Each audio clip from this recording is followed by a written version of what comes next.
Il y a plus de 15 ans, j'ai pris du recul. Je cherchais un lieu, un territoire, une expérience sensible au cœur de la nature, loin des constructions humaines et de ses artefacts.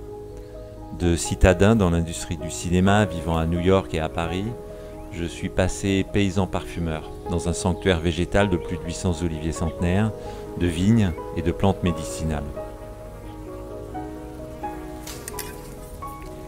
Dans l'action paysanne, au contact de la terre, j'ai découvert qui je suis, j'ai pris conscience de l'altérité non humaine des animaux, des végétaux et des minéraux.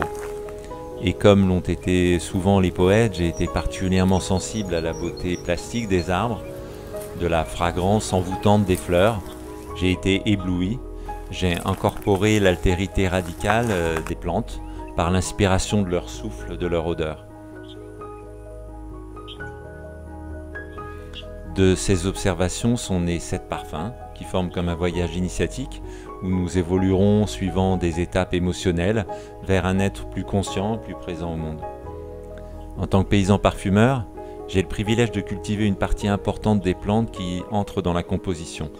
J'observe la plante de la graine à la récolte, je vais semer dans une terre fertile, une humidité particulière, un enseignement qui lui sera bénéfique. Je vais la nourrir, en prendre soin. Puis je vais récolter au moment propice, selon la fragrance recherchée, à différents stades de son développement. Je vais la distiller, extraire son hydrolat, son huile essentielle, faire macérer ses feuilles, ses fleurs dans l'alcool ou ses bourgeons dans la glycérine végétale pour faire des teintures mères, de la gémothérapie, de la spagyrie, toutes sortes de phytothérapies qui vont composer le parfum. À travers les parfums, nous partageons ce profond bien-être que les plantes nous ont apporté. Nous retrouvons en quelque sorte l'origine du parfum, non plus seulement un parfum qui sent bon, mais aussi un parfum qui soigne, qui nous fait nous sentir mieux, un parfum médecine.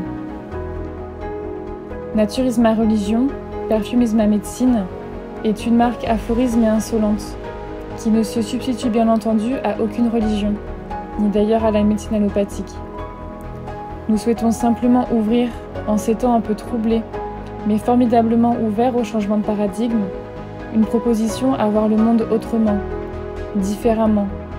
Une proposition légère et aérienne, où les plantes et leurs parfums associés nous transmettraient, comme une mémoire future, les clés de notre reconnexion au monde, à toute l'altérité non humaine avec laquelle nous partageons ce moment présent, sur cette planète Terre, ici, ensemble.